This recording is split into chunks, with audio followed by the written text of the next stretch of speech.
Jangan lupa subscribe, like, komen, dan share YouTube TVRI Bengkulu. Dan nyalakan loncengnya ya.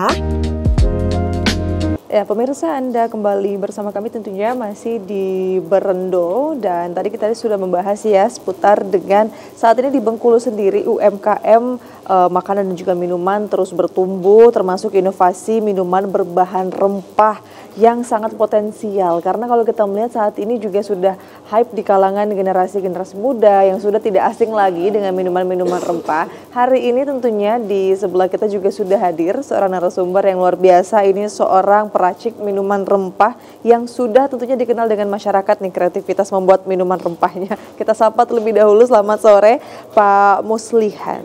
Iya. Selamat sore. Gimana kabarnya hari ini, Pak?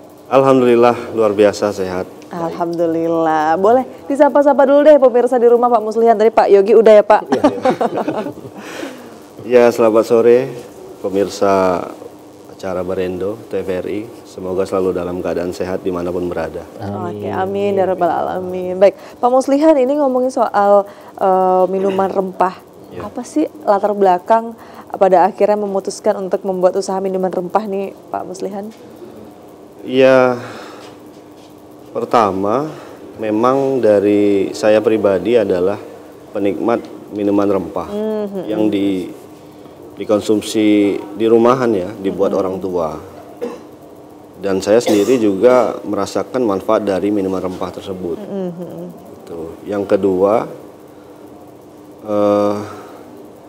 untuk wilayah Bengkulu ini memang potensi untuk bisnis ya atau usaha minuman rempah ini masih jarang kemarin. Kemarin kan ada pertama itu temen yang sudah buka duluan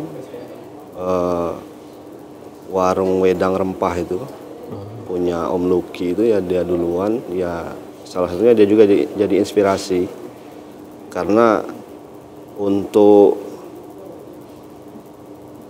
kelahiran tahun 90-an, rasa-rasanya seperti saya juga pribadi ini punya pengalaman kurang enak kalau minum jamu kan. Minum jamu itu.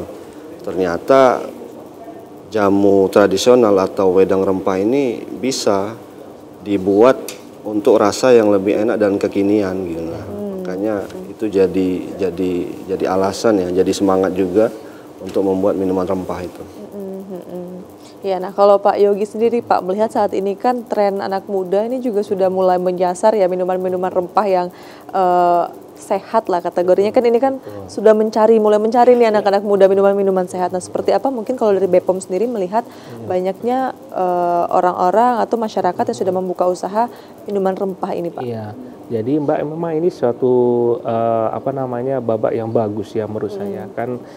Masyarakat sekarang mulai sadar terhadap khasiat dari rempah-rempah asli Indonesia, dan tagline-nya kan back to nature jadinya kan seperti itu. Dan tadi ya disampaikan apalagi meminum jamu atau rempah itu dalam kemasannya lebih modern, mungkin rasa yang lebih enak. Ini salah satu gagasan yang bagus menurut saya, apalagi nanti kalau bisa sampai go internasional kan, mengenalkan rempah-rempah asli Indonesia yang memang sudah cukup banyak dan khasiatnya juga sudah terbukti seperti itu.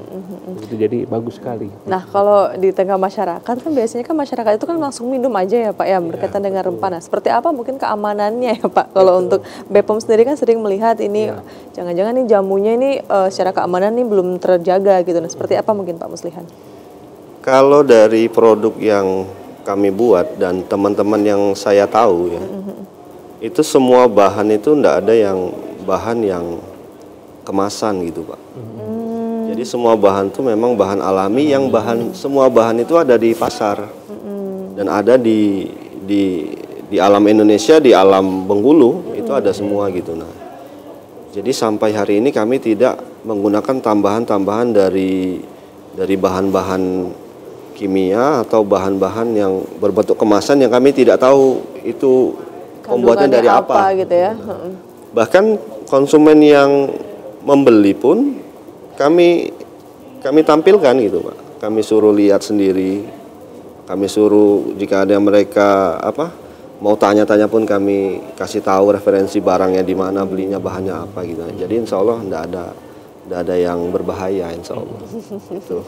Jadi diracik langsung gitu ya Pak ya sistemnya. Jadi masyarakat melihat gitu ya. Nah Pak Yogi Pak, kalau melihat BPOM sendiri saat ini melibatkan UMKM itu sejauh mana sih dari BPOM sendiri untuk memberikan edukasi terkait dengan keamanan pangan Pak? Iya, jadi terkait dengan keamanan pangan memang kan kami melakukan beberapa program ya. Salah satunya adalah penyuluhan kepada masyarakat langsung, melalui sekolah, melalui komunitas, melalui gerakan pramuka seperti itu. Jadi sebenarnya banyak yang sudah kami lakukan bahkan melalui media sosial. Nah, di sana kami sampaikan di beberapa media sosial kami bagaimana tata cara memilih makanan yang baik seperti itu. Lalu kami mensosialisasikan ceklik kepada masyarakat, itu salah satu upaya-upaya sudah kami lakukan agar masyarakat bisa lebih mengenal bagaimana pangan yang dikonsumsi itu selalu aman. Cek klik, nah ini penting sekali ya Pak ya, klik kemasan, label, izin edar, kadaluarsa. Harus cek klik gitu. Nah kalau Pak Muslihan Pak, untuk inovasi terbaru yang dihadirkan dalam minuman rempah ini apa sih nanti ke depannya Pak? Kalau dalam pandangan saya pribadi ya, dan saya juga makanya saya senang dari BPOM bisa hadir itu ya. Memang kami ada rencana mau buat kemasan. Nah, cuman kan untuk buat kemasan ini nggak mudah ya Pak. Tentu prosesnya akan panjang. Tapi yang jelas kami ada rencana Pak, untuk buat kemasan itu, minuman kemasan yang kiranya bisa dikirim kemanapun, bisa dibawa kemanapun. Dan siapapun yang membelinya bisa menyeduhnya dengan rasa yang sama seperti yang kami buat di tempat gitu. Itu rencana kami gitu. Jadi dia bisa lebih luas gitu ya Pak jangkauannya kalau dia kemasan gitu. Iya, jangkauannya, dan kalau kalau dari saya pribadi sih manfaatnya Mbak. Manfaatnya bisa lebih luas gitu. Karena dibandingkan kita membuka outlet baru, mungkin lebih baik pemasarannya seperti itu, menyebar manfaatnya seperti itu, mungkin itu. Mungkin langsung ke Pak Yogi ya Pak ya, untuk kemasannya seperti apa regulasinya Pak? Iya betul, jadi memang pertama-tama yang sudah dilakukan oleh Pak Muslihan ya. Pak Muslihan betul. Muslihan itu kan memang merupakan pangan siap saji. Jadi Pak Muslihan ini langsung meracik, membuat di hadapan konsumen langsung. Nah kalau memang pangan siap saji itu memang tidak perlu nomor izin edar Mbak seperti itu, karena disajikan langsung kepada konsumen ya. Nah dengan tadi rencananya Pak Muslihan membuat kemasan itu baru masuk ke jenis kategori pangan olahan. Pangan olahan, jadi pangan olahan itulah yang nanti membuat dengan kemasan dilengkapi dengan label, nama produsen dan seterusnya, itu masuk kategori pangan olahan yang dimana nanti bisa kita dampingi seperti itu, kita dampingi nomor izin edarnya. Sebenarnya juga untuk pangan olahan terbagi dua, bisa nanti golongannya bisa PIRT ya kan, seperti kalau kita tahu jeruk kalamansi.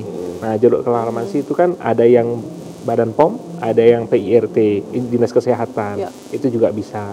Cuma nanti kalau misalnya memang tujuannya adalah ekspor, kami sarankan sih nomor izin dari Badan POM, karena itu untuk kemudahan ekspor nanti ke depannya. Siapa tahu kan kita doakan kan go internasional ya Pak ya.